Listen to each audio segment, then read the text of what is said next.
Hi, welcome back to the Pig Connection podcast. I'm your host, Anna McLean, and we have Mr. Alec Italiano, Hi, everybody. and we have a new guest today, Mr. Andy. Hi, Andy Dorsey. I'll be instructing the driver's education program. So here at PIG, we just got a new grant for the driving school through the ETI school here at PIG. So we're going to be talking about that, learning about what's going to be happening through that new program with Mr. Andy, and just some basic information that we can provide you guys for now because we're still getting the program off the ground still. So what will the ETI driving school really be bringing about? What kind of training will they be having? Well, we're trying to get it set up where it's going to be like a step ladder or a divided. We're going to offer a permit prep for, we're going to go out and talk to some of the schools. Most schools do not have driver's education anymore. It's a big need in our area. So the permit prep class will be teaching, well, basically how to get a permit.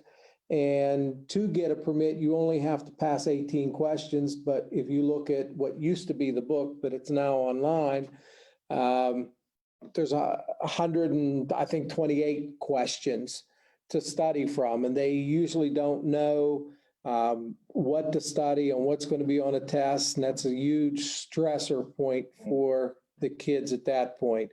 I know pretty much it's the basic safety things that they're going to ask. We're going to go through that, prepare the student to be able to take the permit test and pass it. After that, then they can move on to the behind the wheel driving. Also, people out in the public that don't have a driver's license can take behind the wheel classes. And we're going to be working on safety. My goal is not to teach somebody how to drive. My goal is to teach somebody to be a safe driver. Various aspects of safety that you want to start with, from basically starting the car and driving, but to be able to merge out into traffic, to get around other vehicles, to be able to know how to properly scope in front of you and view everything, looking for issues that could become a problem. I always tell my students, I'll say, we don't want you to get in an accident, but when you get into your accident, and they'll say, what do you mean, when?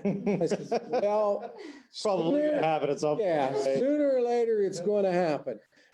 You could drive for 30 years, think you're the safest driver in the world, and bang, somebody comes through a stop sign or something and slams into you.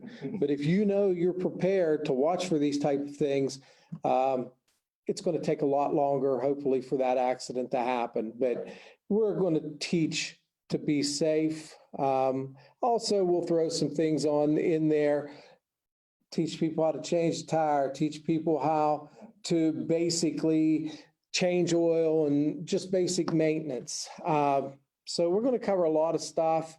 We want a lot of drivers out there to be on the road, be safe. You call driving schools, there's only a couple around here. The school districts don't have it anymore.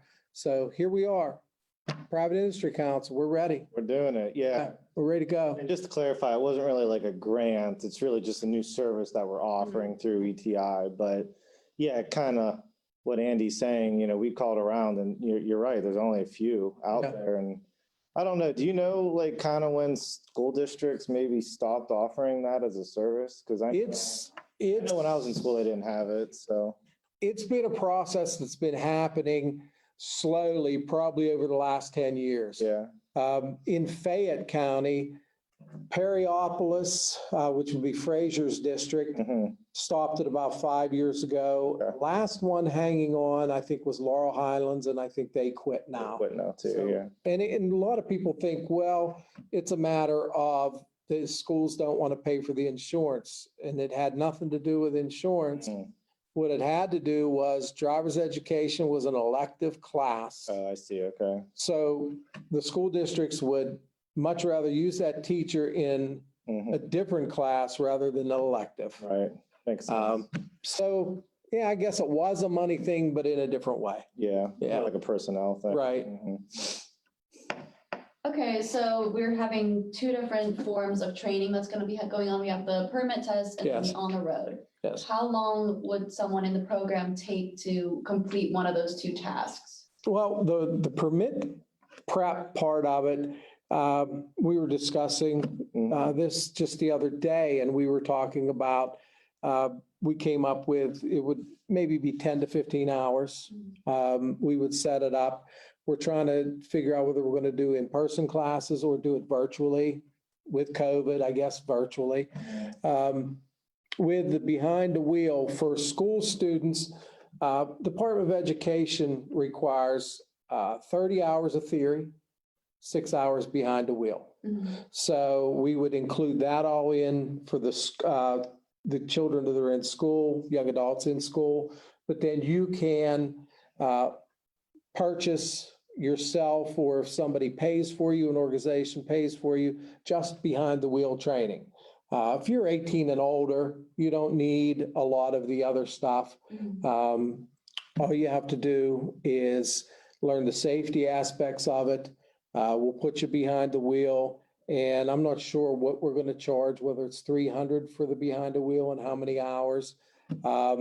Yeah, we had $300 for behind the wheel and $50 for the learners. For the learner's permit part of it, yeah. And you and I were talking about this, it's kind of like a up to type of thing for the permit, up to 15 hours or something like that, because, Yeah, you know, some people might need only, I don't know, a few hours Right. even of that. everybody learns at a different pace. Some people might need all 15 Yeah. hours, you know. I know in the past, I've had people that, so many hours they spend behind the wheel learning. Yeah, And you'd think, okay, they're making progress, but boy, I think it came to nerves. yeah, I was just gonna They say, I couldn't think get it. so many people get nervous. I mean, I Yeah. remember when I was younger and it seemed like half my friends got their driver's license as soon as they could, and then the other half were going into their 20s before they even thought about it. Yeah. So, I've had people in the past where I've taken to the course to have them parallel park.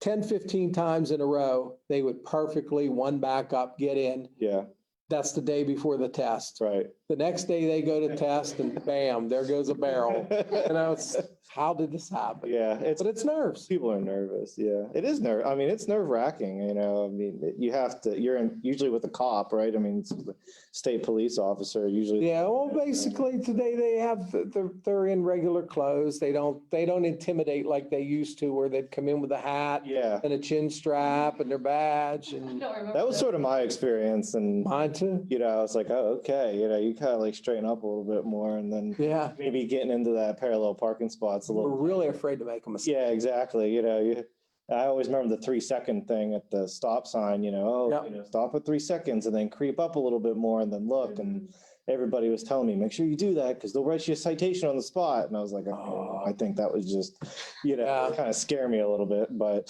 it was, you know, you know, you start sweating a little bit for sure. So. All right, so are there any requirements that need to come for like if someone's applying for the program? Oh, if they're, we were looking at, we have an online form that they could fill out to apply for the program, or they can call our front desk to Tina, and she'll forward things on to Alec or to me. But the biggest thing they have to have, if they're going to drive the car behind the wheel, they have to have a permit already. And they're going to have to show us that permit before we can even get them into the class. We need to know, yes, you are a valid driver. We can take you out. For the permit prep, of course, they don't have a permit yet, but we're going to show them exactly the steps they need to take to get the permit and teach them the knowledge to get it.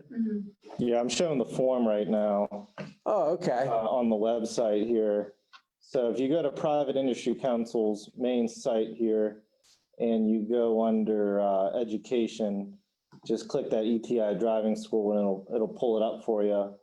And this is sort of what Andy was referring to. Goes over the pricing, you know, what we charge for the permit and the behind the wheel. And then here's your application here, which you can fill out and hit submit, and that'll come right to Andy, and then we'll get you scheduled. So We even have it set up here so you can do your payment online. You can select one of the two options, whether it's permit or on the road. Or you could also do cash, check, money order, and mail it in or drop it off here at our Greensburg office. So pretty self-explanatory here. And obviously you can always call and ask any questions there with that phone number, but we wanted to definitely make sure this was an option for everybody. And we got that brand new logo there too that we put on the car and everything, so. I'm sure people will be seeing the car Yeah, around. The phone number, I think, is on the car. right. So they can see that, they can call in, and that's really a big advertisement when that's going around. Yeah. Oh, I even see them. I was driving back from Uniontown earlier today and I saw one coming through, which I did think was like, okay, maybe there's not an actual student in there because I thought they should be at school, but Yeah, hey, maybe with COVID, it's like, Right. it's one of their off days and they're doing driving school. So, but it's just like anything, I think that will be our best form of marketing there. So we're just starting to get the word out now. So are there any specific areas that the driving school is going to be in? You work out of Menneson, I believe, correct? my office, I was with the Dad's Matter program and I worked out of Menneson. But, the goal is to offer this program in our area directly here in Greensburg, in Menneson, out around the Lemont Furnace area, Uniontown area, with our Career Link out there. Brownsville area, pretty much, all areas. Yeah. We're not going to just say, okay, it has to be Greensburg or it has to be Uniontown. Mhm. No, I'm going to offer it all around. It's a need all around. That's what I said. There's really, you have one sort of local school, you have one from Pittsburgh, and the schools don't have it. Yeah. So, I think we saw like a 3-month waiting list for some Yeah. of the local ones. yeah, that's a big thing. Yeah, When you want your child to take driver's education, you want them to take it now, not wait 3 months. yeah. Well, maybe you do, because it's going to go up, so I don't know. Speaking of insurance, I think it does pretty much pay for itself to do this, right? At least that was the case for It, myself when I did it and I was It helps. 16 or 17. yeah, you'll get a discount on your insurance, especially when you put a young teenage driver or a first-time driver on insurance. It's usually considered high risk. Right, So I'm in the process. My daughter's learning right now. She can test in December. So my insurance right now, that's something people don't know yet. When you have just a permit, it does not affect your insurance, a parent's insurance. But as soon as they get their license, you have to inform the insurance company, and there it goes up. But by taking this class, you're going to get a discount that's going to greatly reduce what the increase would be. What we'll do is we'll give each student a permit once, or not a permit, but a certificate once they complete the class, which they can forward on to their drivers, or not their drivers, but their driving insurance, which they'll use that as documentation. yeah, I think it's a great program. Like you said, it's something we've been, sort of talking about for a little bit and, Yeah. Glad to get it going. And to kind of go back to the geography, I think we were talking, you said you'd go pick somebody up at their house even, right? Yeah. Because, if they just have a permit, then they can't. It's not going to be where you have to bring the person to us, or you have to come to us. If it's school student, I know in the past, a lot of what I did was I would arrange to pick them up after school, at the school. I would wait on them. As soon as school was dismissed, we can go out and do our lesson. Right. If it's somebody I would go pick that lives, near, I would go pick them up, take them for the lesson and drop them off back at their house. People don't have licenses. That means they can't always get here. Right. So we're going to try to make it as easy as possible, to do this class. Yeah. And, to kind of get off the, maybe the I'd call it the more traditional way, students, at high school or something like that, getting their license, or at 16, 17, or 18. But, there's also an adult need, for driving school, or, as well. So through all the different, social services that we offer here at PIC, we kind of come across this, portion of the population that, maybe lost their license or whatever the case might be. And, this school is a way for them to get back in, get their license and kind of, get to work or whatever the case might be. We do a lot of CDL training. Obviously, you need to have a regular license, driving license, before you can go onto that CDL. So, we have a youth CDL program right now for young adults 18 to 24, which honestly, 99% of people have licenses. But if we do get some interest, and say, hey, here's a prerequisite, you kind of have to get your regular license first. And, now we have that referral process in-house to say, go down there and talk to Mr. Andy and he'll get you signed up. So, so I think it's really good all the way around. And, I think, like you said, you'll see the car out there, Ford Fusion, right? It's a Ford Fusion. Yeah. So, and what you said earlier about helping to like change oil and tires. And I think that, is really beneficial because I don't know, have you ever changed a tire before, Anna? No, but I have changed oil. Oh, okay, there you go. Have you? There you go. Harder one to do. So, Yeah. I know like my dad was a stickler. He's one of those people that like made me get the spare tire out and change one on the, in front of the house there. Because, it's one of those things. I remember the first time I had to change a tire, it was about 4 degrees outside coming back from Seven Springs. And that was cold, it's like you make sure you want to have your gloves and everything with you. Luckily, I had all the cold wear gear on me, but I think that's something important. Like you kind of right off the beginning talking about safety, making sure you have maybe not a flare and everything, but a flashlight and Had definite needs in the car. yeah, all the definite needs and, making sure you know how to use that tire iron or that, the jack for the car, a specific vehicle, it's always different. So I think it's good. And it's probably something that we could all use a refresher on. I mean, like you said, if you haven't been in an accident or haven't needed to change a tire for 20, 30 years, it's not like it's something that you just go back to, remembering. Yeah. So I know I always keep like, I have one of those like air pumps, one of those foot pedal pumps in my car, Right. If you get a flat, maybe that can limp you down to the local gas station or something like that. So I think it's good. I'm sure we'll have you back on to go over safe driving tips here. Oh, definitely. We do a lot to help build, tying it in with what we do with Private Industry Council. We do a lot to try to build the workforce in our area, and putting a driver's license into someone's pocket will really help put money in their pocket. Yeah. All right, well, I'm going to share the screen one more time here for everybody to look at in case they didn't see it the first time. But again, it's ETI Driving School right here on our website at privateindustrycouncil.com. You can see the link up there to get there. 724-836-2395. That's our number here at Greensburg. Talk to Tina, our secretary, and she'll get you signed up too. You can always call and sign up, or you can do it online. There's an option there. And again, $50 for the permit and $300 for behind the wheels. So I think that's pretty much it. Do you have any other questions for us, Anna?